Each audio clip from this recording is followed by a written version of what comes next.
November 20th, 1942, the hills of Tunisia. The dawn broke red over the Atlas Mountains on November 20th, 1942, casting a thin veil of light over the rugged hills near WWII, northern Tunisia. The men of America's 1st Armored Division awoke to the chill of desert air, brushing sand from their rifles as the sun rose on their second week in Africa. The invasion, Operation Torch, had begun with confidence and promise. They had met Italian troops who surrendered easily, fought scattered skirmishes, and joked that the war would be over by Christmas. But that morning, the air carried a strange stillness. Private Charles Kelly from Illinois wrote in his journal, "Quiet today. Too quiet. Maybe the Germans are on the run beyond the olive groves and the low, dusty ridges, however, something stirred. Engines growling deep and deliberate, unlike anything they had heard before. Across the valley, Panzer Division von Broich was moving into position, their armour glinting faintly in the rising light. In those unseen columns rolled a new beast of war, the Panzerkampfwagen 6 Tiger I. Within hours, the young Americans, brave but untested, would come face to face with the machine that would shatter their illusions of an easy victory. Number 2, the calm before steel. For the men of the 1st Armoured Division, the early hours of that November day seemed almost ordinary, the kind of deceptive calm soldiers learn not to trust. The sun climbed lazily over the Tunisian hills, bathing the landscape in an amber haze that softened the scars of war. The Americans were still getting used to this land, its biting cold at dawn, its searing heat by midday, and the way the desert could swallow sound until even an engine seemed distant, almost imagined. They believed the campaign would be swift, a mere extension of their triumphal landing in North Africa. The Italians had fallen quickly, their morale broken, their tanks outmatched by even the aging M3 Stuarts and Shermans the Americans brought ashore. "They run faster than they fight," joked Sergeant Frank Davis, leaning against the hood of his jeep as he lit a cigarette. To many, this was not yet the real war. The men of the 1st Armoured had been told that German resistance was scattered and retreating eastward under British pressure. They cleaned their guns, brewed coffee in tin cups, and laughed under a sky too wide to feel dangerous. But along the winding roads beyond Mateur, hidden in olive groves and gullies, the reality of modern mechanized warfare was assembling with precision. Columns of Panzer IVs and newly arrived Tigers rumbled forward, their tracks cutting deep into the wet earth. German mechanics wiped the oil from their hands and checked elevation gears. Tank commanders adjusted rangefinders with methodical calm. To the north, Oberleutnant Wilhelm Fisch of Schwerpanzerabteilung 501 studied his map under the shadow of his Tiger's long 88mm gun. "The Americans will come through the valley," he said, confident and cold. These were men hardened by the Russian front, veterans of snow, mud, and endless battle. They regarded the arriving Americans as children of industry, brave perhaps, but inexperienced and entirely unprepared for the weapon that now awaited them. Back on the American side, a faint vibration began to ripple through the ground. Private Kelly paused mid-laugh. "You feel that?" he asked. The others shrugged, but soon the low rhythmic thunder grew unmistakable. Dust rose faintly in the distance.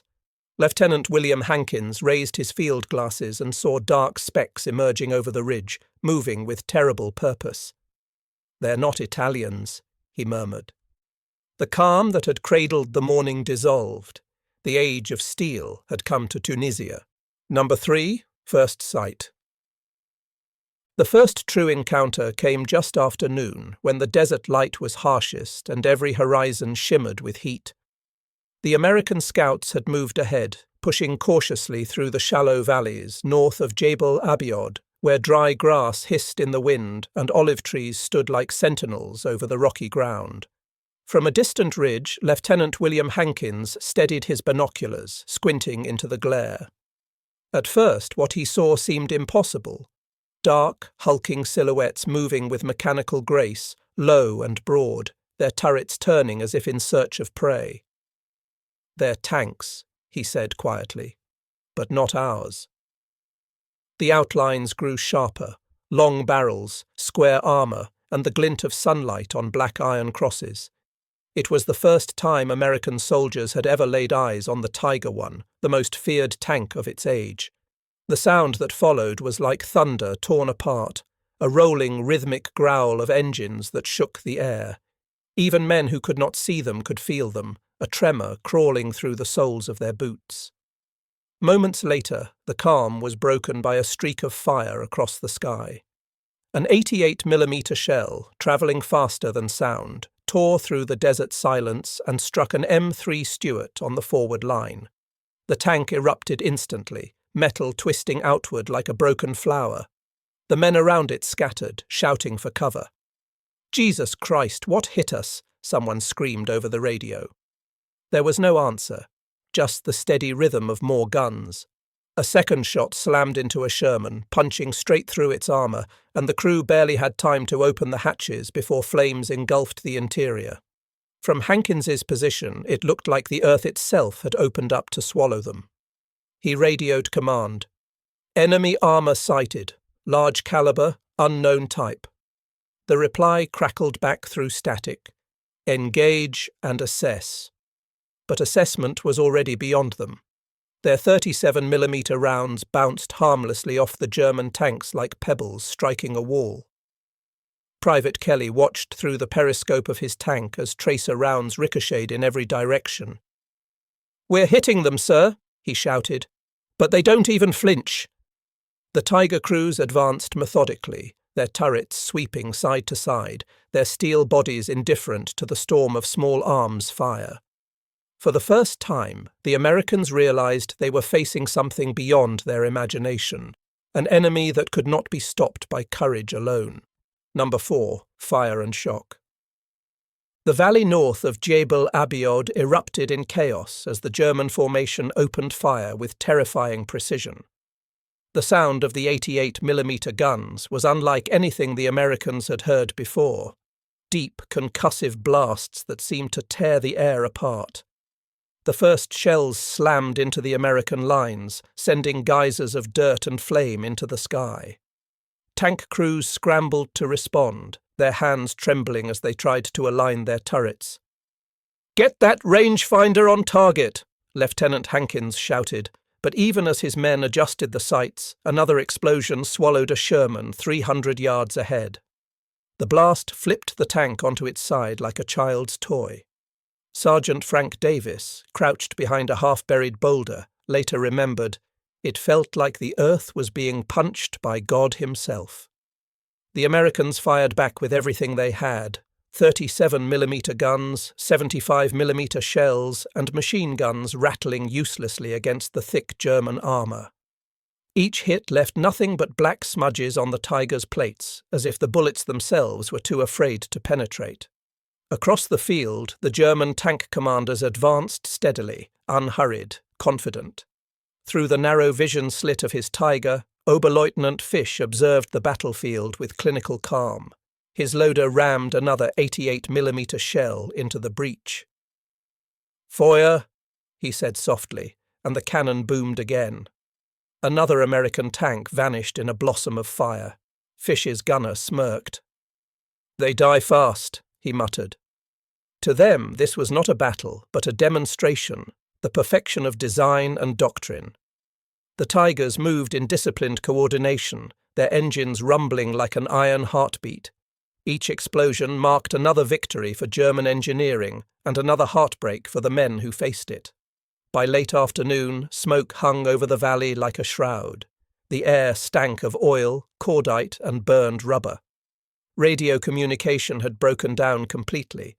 Orders were replaced by instinct. Private Charles Kelly crawled from the wreck of his burning Stuart, his uniform scorched, his helmet gone. He looked back just long enough to see the turret of his tank melt inward under another German round. "We can't fight this," he gasped. "We need to fall back." Around him, the survivors began to retreat through the olive groves, dragging the wounded and carrying what weapons they could. Behind them, the Tigers advanced slowly, their tracks grinding over the shattered remains of American steel. The first battle was over, and the illusion of American invincibility lay burning in the dust. Number 5. The German Hand. In the smoking aftermath of the first American defeat in Tunisia, the German war machine moved with ruthless efficiency.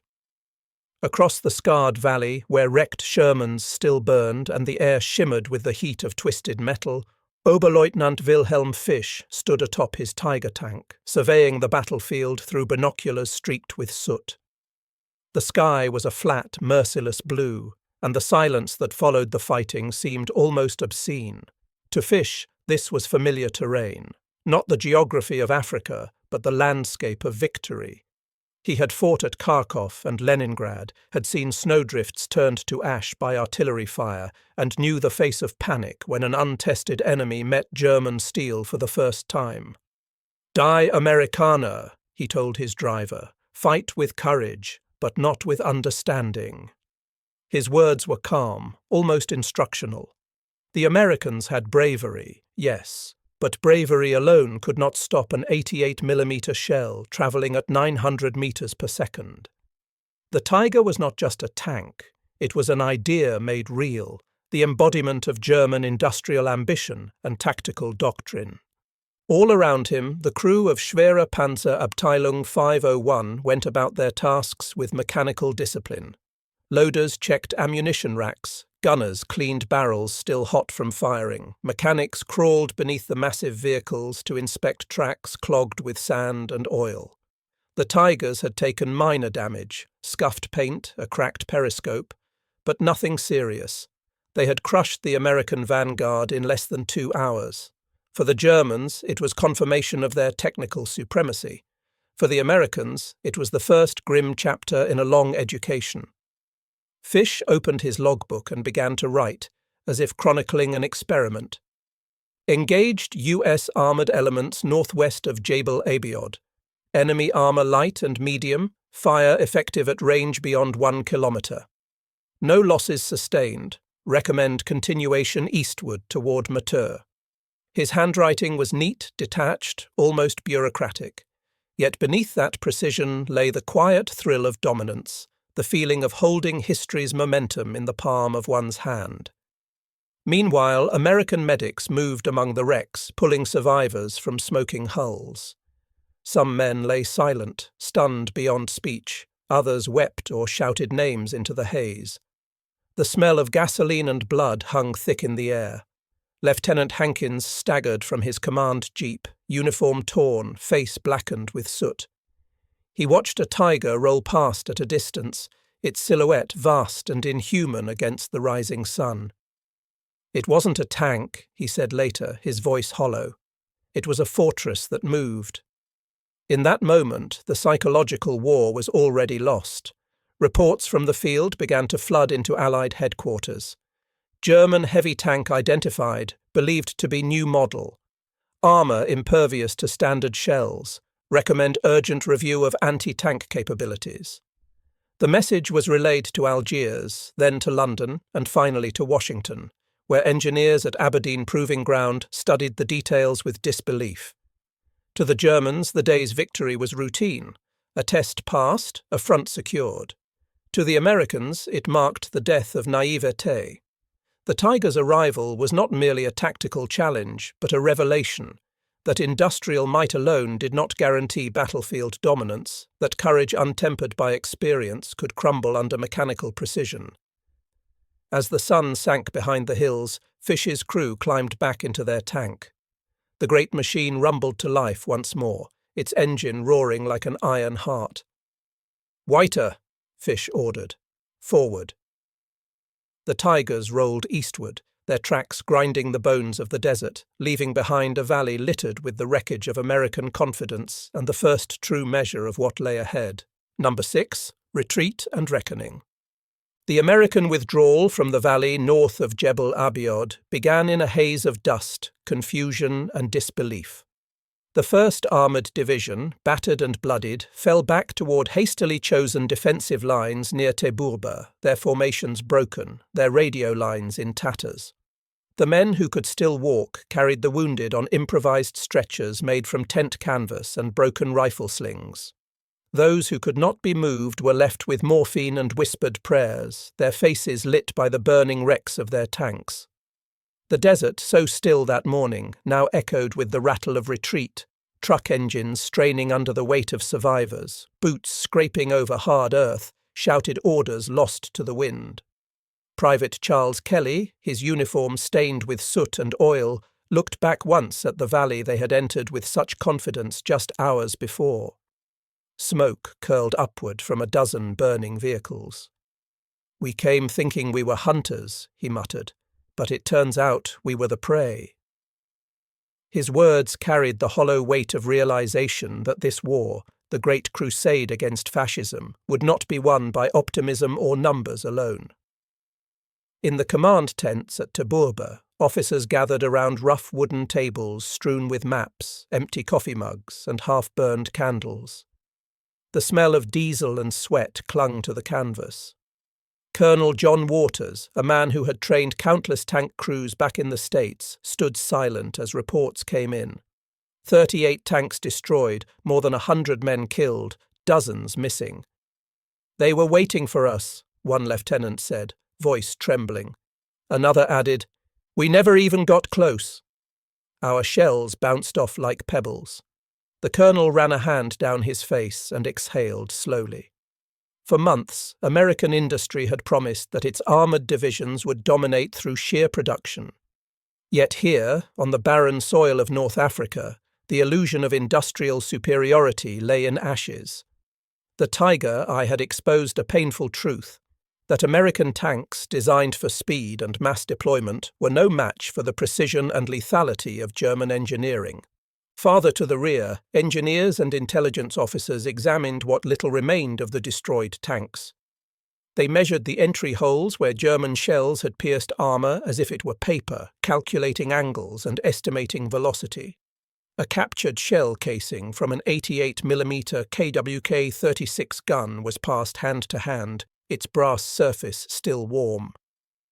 "It's a field gun mounted on a tank," one officer whispered in disbelief. "They brought the flak cannon to the front line." Word spread quickly through the ranks. A new German tank, bigger and stronger than anything they had ever seen. To many soldiers, it felt like facing an invincible monster born from steel and smoke. Morale faltered. Even the veterans of earlier skirmishes with Italian forces seemed hollow-eyed, their humour gone. "You can't fight something you can't kill," said Sergeant Frank Davis, staring at the horizon as if waiting for the next roar of engines. By evening, the survivors began to dig new defensive positions along the approaches to Taburba. Artillery was repositioned, mines laid, and anti-tank guns calibrated, though most men knew it would make little difference if the Tigers came again. Rain began to fall, a thin, cold drizzle that turned the dust into sticky mud. The flames in the valley flickered and hissed as the water met burning oil. The smell was unbearable. Medics worked by lantern light, bandaging wounds that never seemed to stop bleeding. The chaplain moved quietly among the tents, offering blessings to men who no longer believed in luck. Overhead, Allied aircraft circled, searching for German armour columns, but visibility was poor. The enemy seemed to vanish into the landscape as easily as he had appeared. In Algiers, messages from the front reached Allied command late that night. British intelligence confirmed what the Americans already feared. New German heavy tank in theatre, codenamed Tiger, thick armour, 88mm main gun, estimated weight 50 tons. Recommend extreme caution. The report was sent to Washington, D.C., where engineers at Aberdeen Proving Ground studied every available photograph. One analyst noted grimly, "We are unprepared to meet this machine on equal terms." In the factories of Detroit, production schedules were already being rewritten. The call went out for thicker armour, longer guns, new tactics. But such changes would take months, and in Tunisia the front could change in days. As night settled over the hills, the surviving Americans huddled in their foxholes. The stars above seemed indifferent, cold and bright against the black expanse. Somewhere beyond the ridgeline, the Tigers refueled under the methodical supervision of their crews, engines idling like beasts at rest. Private Kelly cleaned his rifle in silence, though he knew it would be useless against steel monsters.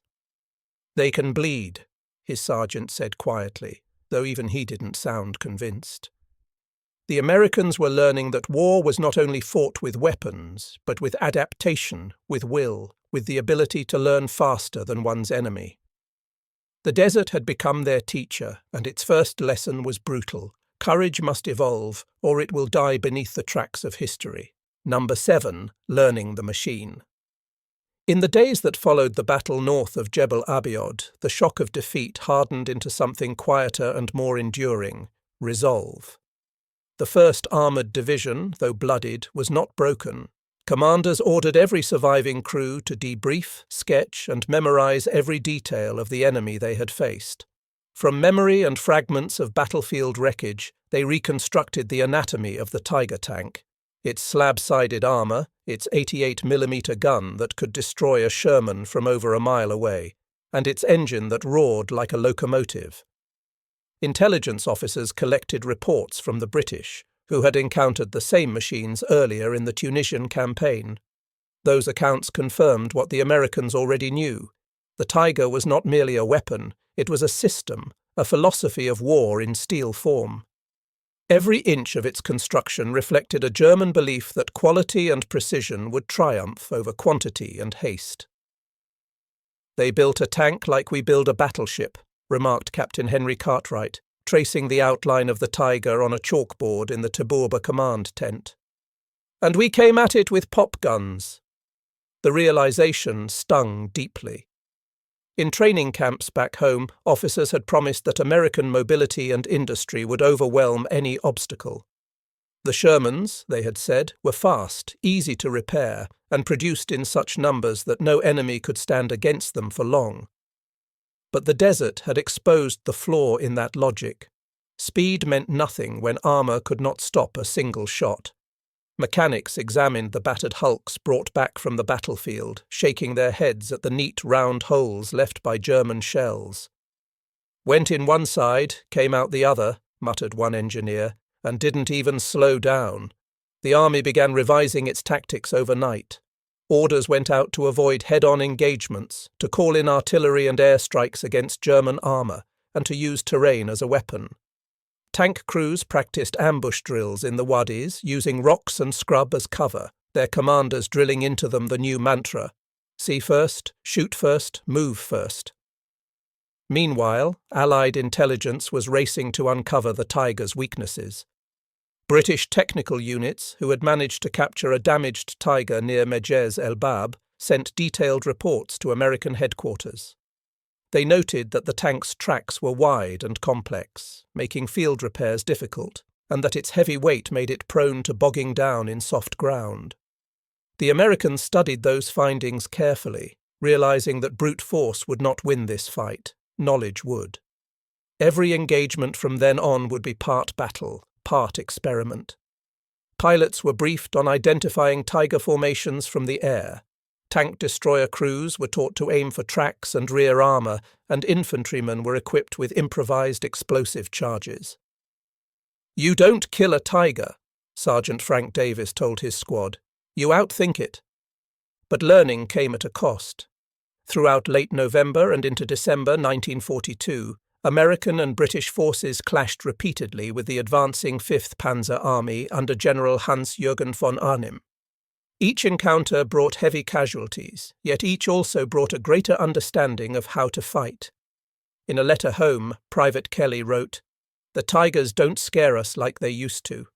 We still can't stop them straight on, but we know they can't be everywhere at once. If we move faster, hit their supply lines, they bleed just like we do." His words captured the turning point of the campaign. A growing maturity in men who had seen death and no longer mistook confidence for strength. In Washington and London, the lessons of Tunisia spurred innovation. The M10 Wolverine tank destroyer entered production with a 3-inch gun capable of penetrating Tiger armour under ideal conditions. engineers began sketching blueprints for a new heavy tank, one that would eventually evolve into the M26 Pershing. The confrontation in Tunisia had ignited a race not just of weapons, but of ideas. Factories in Detroit and Pittsburgh ran night shifts under the glare of white lights, pouring molten steel into molds, while radio bulletins whispered news from Africa. Every worker knew that the men on the front were buying time with blood. Back in the desert, the Americans prepared for the next assault. Tank crews painted white stars on their hulls and recited checklists aloud, not out of superstition but discipline. They had learned the hard way that survival depended on precision, the very quality they had once attributed only to their enemy. As dawn broke over the Tunisian plains, the air was cold and heavy with the smell of fuel. From somewhere in the distance came the faint rumble of engines, familiar now, but no less ominous. The men listened, checked their guns, and took their positions. They were no longer the untested soldiers who had first seen German steel with disbelief in their eyes. They were students of war, hardened by failure, determined to write the next chapter not as victims, but as equals. The desert had given them their first real education, and though the lesson had been cruel, it had also been clear. Understanding the machine was the first step toward defeating it. Number 8, turning the tide. The winter of 1942 bled into 1943 under skies thick with dust and the dull thrum of engines. Across northern Tunisia, the Allied armies, American, British and Free French, gathered strength, piecing together the lessons of their earlier humiliation. What had begun as chaos in the valley north of Jebel Abiod was slowly transforming into a campaign of calculation and endurance. The Americans were no longer strangers to the desert. They were learning its language, the rhythm of its winds, the tricks of its mirages, the way sound travelled through sand. Every soldier now carried not just a rifle or wrench, but the weight of bitter experience. The legend of the Tiger tank, once an instrument of terror, had become a challenge to overcome, an adversary to be studied like a beast whose patterns could be understood. The 1st Armoured Division, reinforced and reorganised, trained tirelessly under the new doctrine of flexibility and coordination. Generals insisted that tanks should never again fight alone. Infantry, artillery and air power would now work in concert, each branch learning to shield the other. Out of defeat, a new form of warfare was being born, a system that would eventually define the Allied method of victory. In the olive fields around Tiburba, the men practiced by day and fortified by night. Engineers built mock German tanks out of scrap metal for target drills, while gunners memorized the weak spots of the Tiger's armor. Pilots of the 12th Air Force were briefed to strike from altitude at first light, using newly refined bombing patterns to disrupt enemy supply lines. The desert echoed with gunfire, commands, and the grinding rhythm of machinery. Colonel John Waters walked among the men, offering words that blended honesty with steel. "They're stronger than us in metal," he said, "but not in mind. Remember that. Every battle is a test of thinking before it's a test of strength." The soldiers nodded, though many bore the 1,000-yard stare of those who had seen too much too soon. Beneath their helmets they carried the images of burning tanks and fallen comrades. Yet something in them had changed, an acceptance that fear was not weakness, but the soil in which determination could grow. Meanwhile, across the front, the Germans sensed a shift. Reports from Schwer Panzerabteilung 501 noted increased Allied coordination, fewer reckless charges, and a sharper use of artillery. Oberleutnant Wilhelm Fisch, now commanding 3 remaining Tigers after weeks of heavy use, understood what that meant. "They are learning," he told his adjutant one morning, while examining maps spread across the hood of his tank. "And fast. Too fast." He could feel the strain within his own ranks, supplies dwindling, fuel convoys harassed by Allied aircraft, replacement parts delayed by overstretched logistics. The Tiger was a masterpiece of engineering, but it was also a burden. Every repair required specialized tools, every movement demanded gallons of precious fuel. What had been a symbol of invincibility was beginning to feel like a giant's armor. Impenetrable, yes, but heavy, slow, and vulnerable to exhaustion. The desert had no mercy for complexity. By late January, the struggle reached its climax near Kasserine Pass, a rugged corridor of rocky hills and narrow defiles where fate would test both sides anew. The Germans launched their counter-offensive with confidence, combining panzers, artillery, and airstrikes under the direct command of Erwin Rommel, the Desert Fox himself. The Americans, still green compared to their British allies, were forced to confront not only superior machines, but superior experience. For days, the battle raged through choking dust and flame. Tanks clashed at close range, shells exploded against cliffs, and communication lines dissolved in the confusion. It was like fighting in a furnace, remembered Private Charles Kelly, who survived the first German onslaught. You couldn't see 10 yards ahead, only shapes moving through the smoke. The Tigers advanced with grim precision, their guns cutting through Allied armor with clinical ease. Yet the Americans no longer broke apart in panic. Instead, they fell back strategically, regrouped and hit back where the terrain favored them. Artillery batteries on the high ground pounded the advancing columns, while air support from P-38 Lightnings strafed supply lines and fuel depots. For the first time, the Germans found themselves bleeding under the relentless coordination of an enemy that had learned how to adapt. Colonel Waters, directing operations from a forward post, refused to yield even when communications collapsed. "Hold the ridgeline," he barked through static-filled radios. "Make them pay for every inch." The Americans did exactly that. Small teams of infantry crept through gullies at night, planting mines along the tracks where Tigers were expected to advance at dawn. Tank destroyer crews, camouflaged under nets and brush, waited for hours in silence until the unmistakable rumble of heavy engines approached. Then, in synchronized bursts, they opened fire at close range, aiming for the Tigers' exposed flanks and rear. "We stopped one," Sergeant Frank Davis recalled with disbelief. "Hit her 3 times in the same spot and watched her burn." She wasn't immortal after all. That victory, small as it was, rippled through the ranks like a spark of resurrection. The soldiers who had once fled now fought with grim precision, each engagement teaching them something new about patience, distance, and control. For the Germans, the battlefield that had once felt like a chessboard of precision now began to resemble a trap. Fuel shortages forced them to abandon damaged tanks. Mechanics stripped parts from one Tiger to keep another running. Rommel, though still brilliant, faced the impossible calculus of dwindling resources. "The desert is no longer ours," he confided to his staff.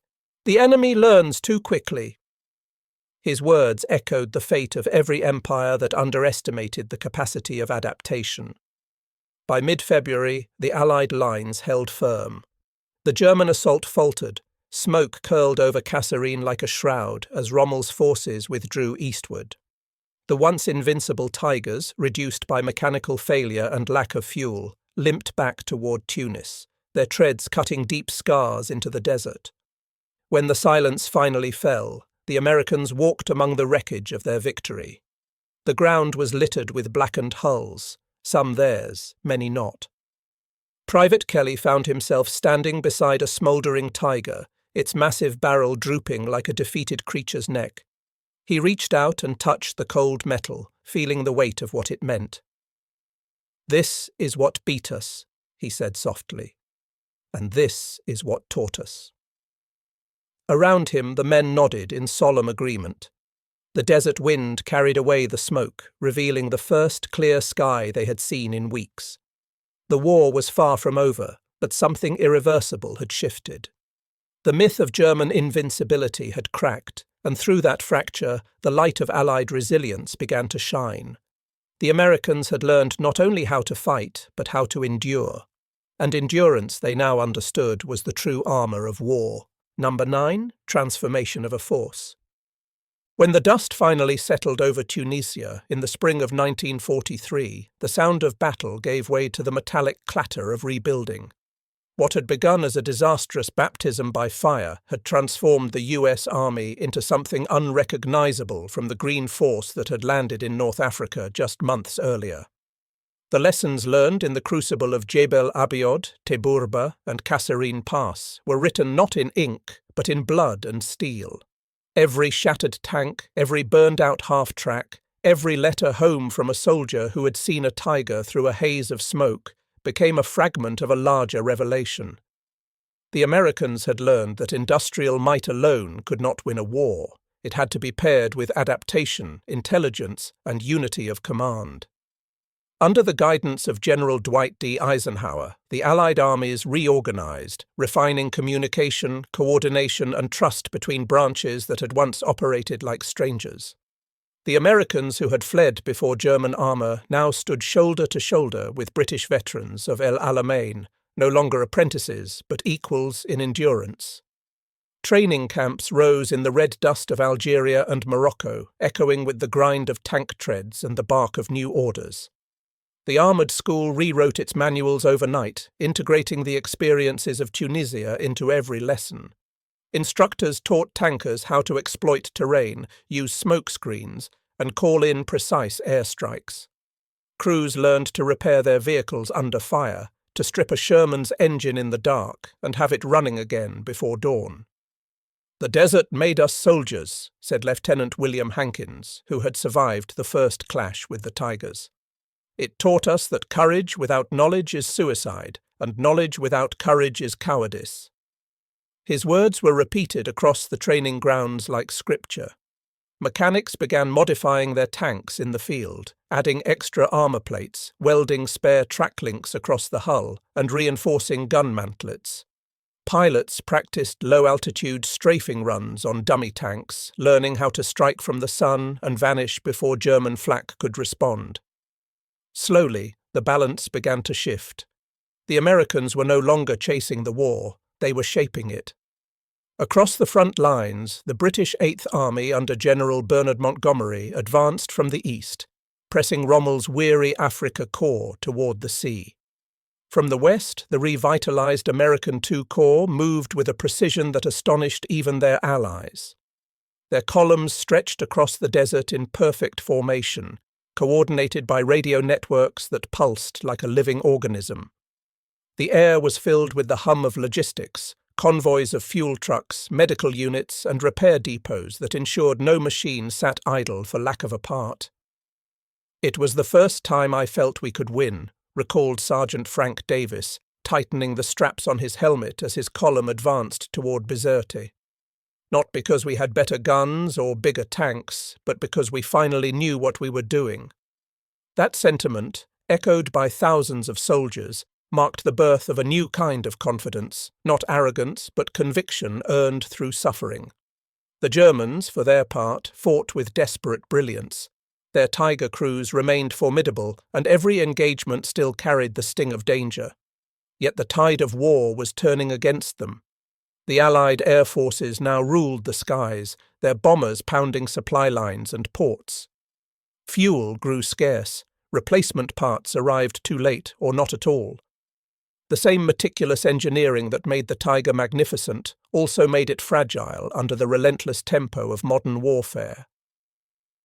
"We are strangled by our own perfection," Oberleutnant Wilhelm Fisch wrote in his diary, his words later found among the ruins of a destroyed command post near Tunis. "The Americans move like water. They find the cracks, and once they are inside, nothing can stop them."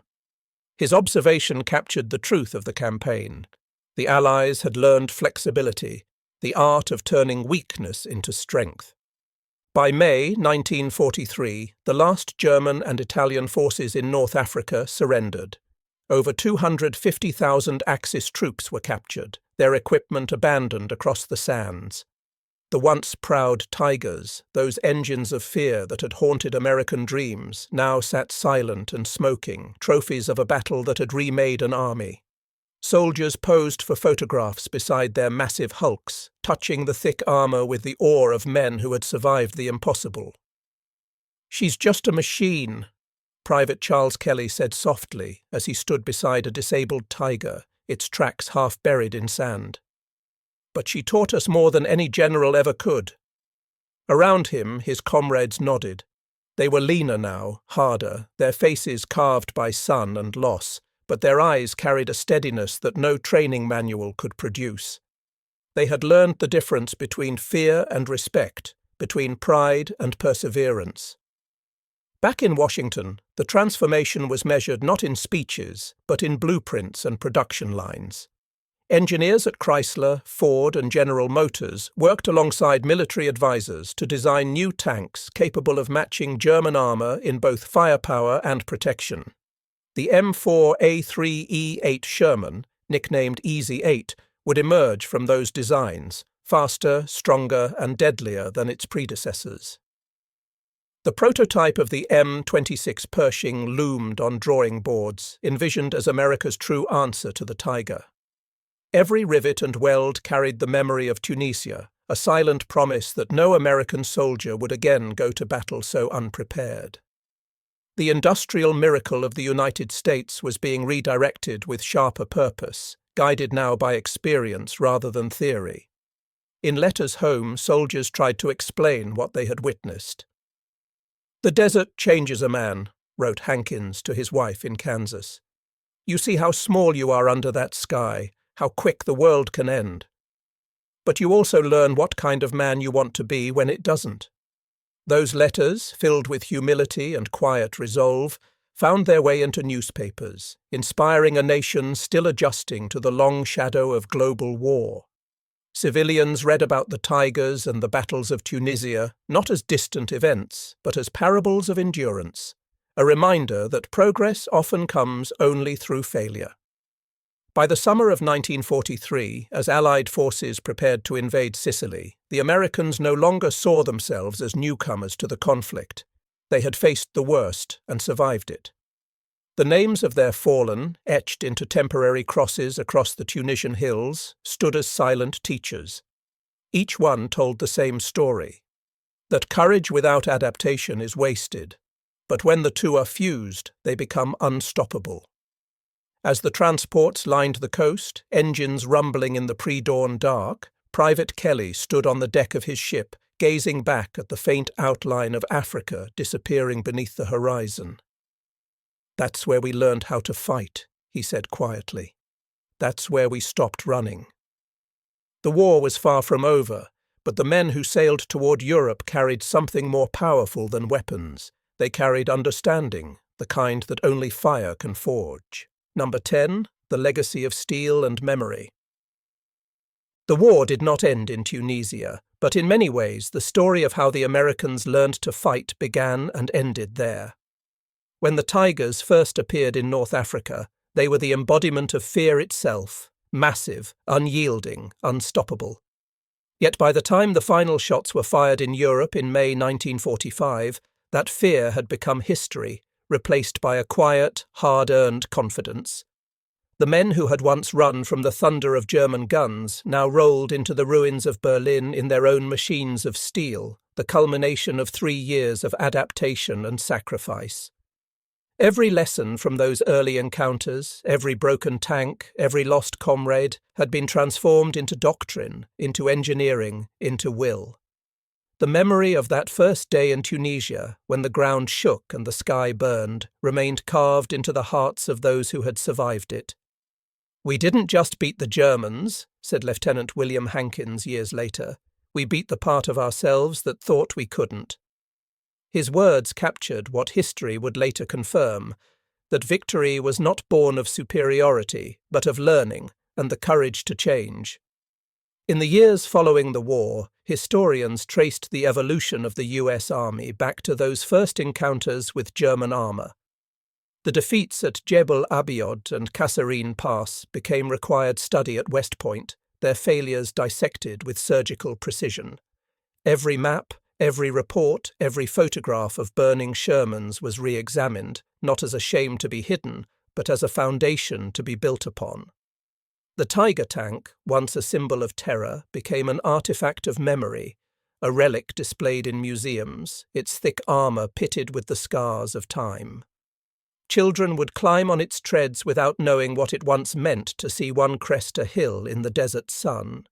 Yet for the veterans who stood before those relics in silence, the image never faded.